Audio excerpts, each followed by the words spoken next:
I applied for a loan in dollars, but I received it in pounds, and the value of the pound has dropped. Do I need to pay it back now in dollars or pounds?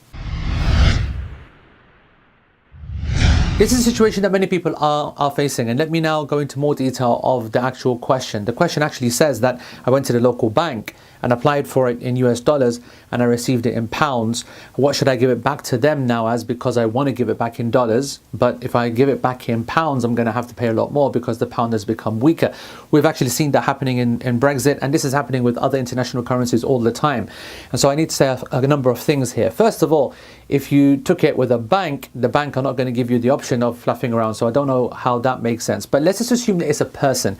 If a person gives you a currency in a loan in a certain currency, then you have to give that currency back. If you do not give that currency back and you give a different one, that leads to a discrepancy.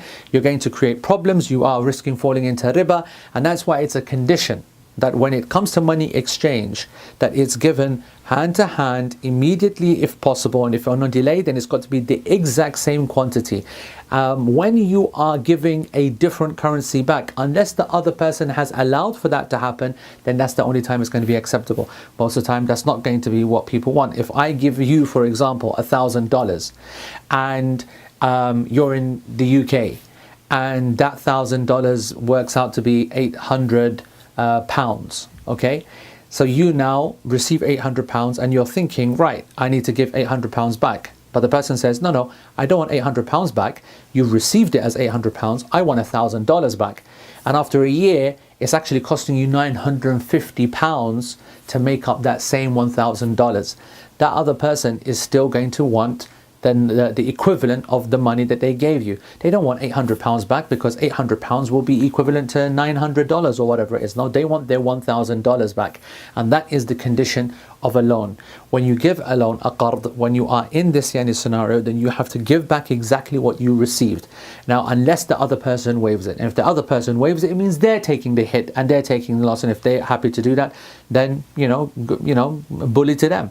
But the truth is that to avoid riba, this is something that needs to go into the agreement in the first place as well. If you agree on a currency exchange that I am going to take it in a certain currency, I'm going to give it back in another currency, that should be written down in the contract. Otherwise, the default position is that if I give you $1,000, I want back $1,000, whatever it cost you back then and whatever it costs you now.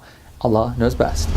Hey, thank you for watching, and subscribe so you can continue to get the rest of the videos. I don't know whether somewhere over here, there, whatever, whatnot. It's beautiful, this series of videos, Faith IQ, and we need your support, and that's by watching it, by sharing it, and then by donating towards it, so we can continue to make more videos that deal with more of your issues. Jazakumullah khair, wa assalamu alaikum wa rahmatullah.